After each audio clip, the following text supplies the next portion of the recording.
بسم الله الرحمن الرحيم. الرحمن علم القرآن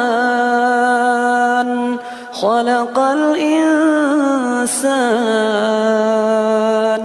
علمه البيان الشمس والقمر بحسبان والنجم والشجر يسجدان والسماء رفعها ووضع الميزان ألا تطغوا في الميزان وأقيموا الوزن بالقسط ولا تخسروا الميزان والأرض وضعها